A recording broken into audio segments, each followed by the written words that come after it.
est multiplié par le nombre de fois que les clients sont revenus acheter. C'est bon? Le chiffre d'affaires de votre business, qui connaît le nombre de ses clients? Beaucoup ne savent pas le nombre de leurs clients.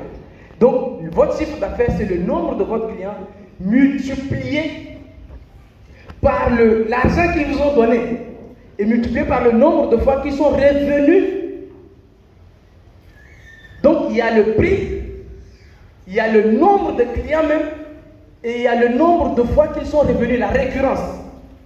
C'est pour cela, il y a deux choses qu'on peut agir sur ça. C'est-à-dire que si vous voulez augmenter votre chiffre d'affaires, vous avez trois possibilités. Il n'y a même pas une quatrième possibilité, il n'y a que trois possibilités. Si vous voulez augmenter votre chiffre d'affaires, vous augmentez tout simplement le nombre de clients. C'est tout. Vous augmentez le nombre de clients de 10%, votre chiffre d'affaires va augmenter.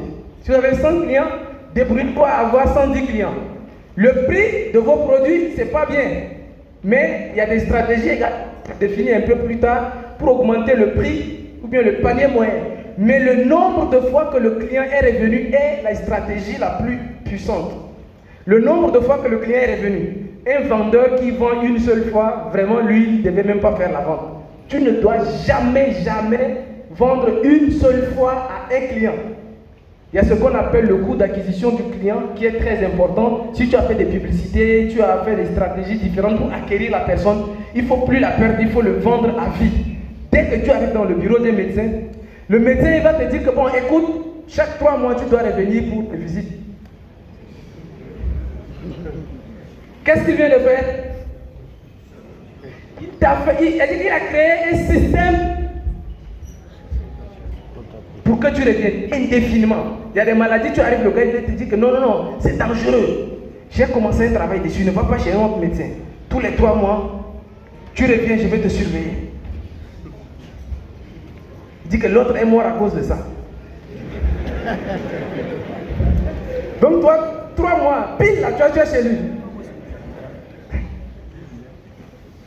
C'est-à-dire que le gars, le nombre de fois, et d'ailleurs, dans beaucoup de business, c'est la fidélisation en fait. Et dans chaque business, vous devez étudier. Avec mes éléments, je les prends et on étudie comment. Elle dit que parfois, quelqu'un vient du vraiment ça ne marche pas. Je dis, ok, fais voir les clients que tu as. Je ne parle même pas d'aller chercher de nouveaux clients. Les clients que tu as, comment on va faire en sorte qu'ils vont revenir? C'est la meilleure des stratégies. Parce qu'aller chercher de nouveaux clients, c'est notre coût d'investissement. On va aller prendre, on va aller. Waouh, ça. Non, investir sur soi-même. C'est la 8e stratégie. Il reste combien? On a combien de temps? Parce que les 3 dernières stratégies, vraiment, je veux. C'est investir sur soi-même. Alors, qui connaît Dan Graziosi? Dean Graziosi. Allez-y, tapez son nom. D-E-A-N. Dean Graziosi. C'est un ami à Bill Gates. Bon, pas un ami, mais au grand coach de développement personnel aux États-Unis. Il a écrit un livre Pensée millionnaire.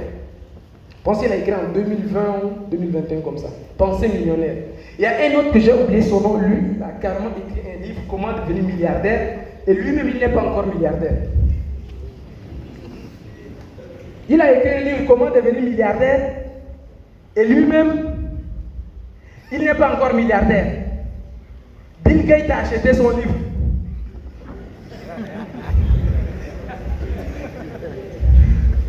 Bill Gates a commencé à lire. Ouais. Il y a des gens qui veulent nous apprendre à devenir milliardaire. En 2021, Bill Gates a fait la liste des livres qu'il faut lire, qu'il a recommandé. Il a recommandé son livre dedans. Est-ce que vous comprenez ça?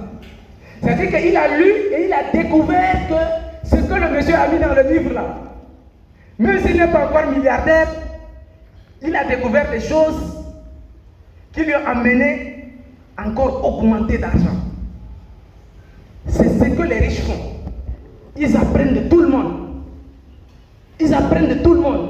Ils sont très attentifs. Même quand quelqu'un qui n'a pas encore fait ce qu'il a fait, peut-être lui il a déjà fait beaucoup. Entre Dean Graziosi, Bill Gates, là, qui devait enseigner qui?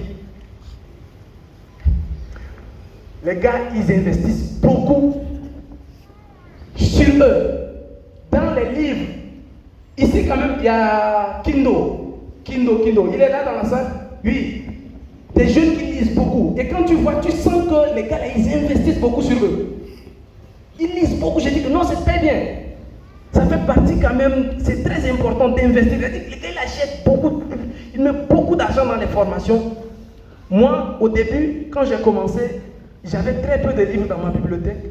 J'ai rempli 500 livres, j'ai fini. J'ai maintenant eu une deuxième bibliothèque qui a presque 200 livres.